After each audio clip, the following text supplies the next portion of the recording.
Magandang araw, Bayang Pilipinas. Nasa office ako.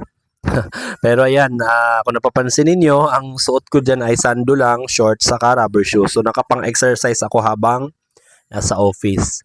At yan yung usual na outfit ko araw-araw. So, actually pag may mga transaction ako sa labas or may mga appointment, doon lang talaga ako na nagbibihis ng formal. Pero pag sa office lang, ay ang ginagawa ko niyan, pagising ko ng umaga, maghihilamos lang ako, mag-toothbrush, magbibihis. Pang-exercise ang binibihis ko kasi sinasabay ko yung exercise ko sa trabaho ko. So, binibigyan ko talaga ng oras yan na maisingit yung exercise ko habang nagtatrabaho ako. So, kaya ganyan ang itsura ng ganyan yung outfit ko. Ayan.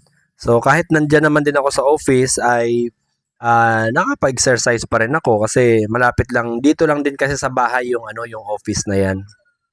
At dito din yung mga equipment ko sa bahay kaya napag-asabay ko yung mga trabaho at saka exercise ko.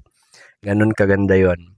Yan, at ang ginagawa ko nga nitong mga oras na to ay gumagawa ako ng rules and regulation. Actually, in-update ko lang yung rules and regulation namin kasi medyo yung iba ay outdated na o luma na.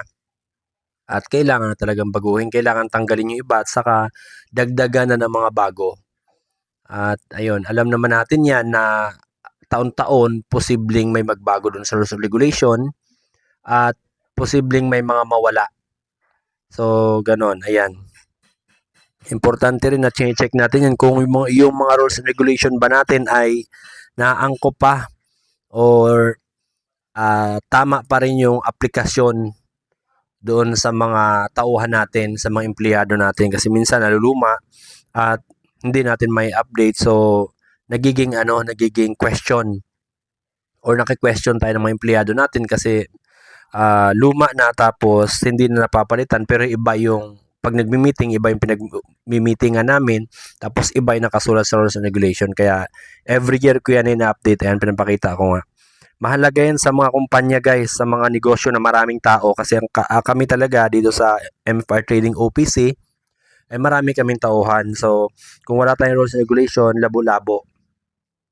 So, mahalaga yan at mahalaga rin na ina-update natin yan. Binabasa natin, check natin kung tama pa ba or nakakasunod pa ba, nakakasabay pa ba yung rules and regulation natin. Ayun, nabubulol na ako, sorry. Ayan. So, ganun lang.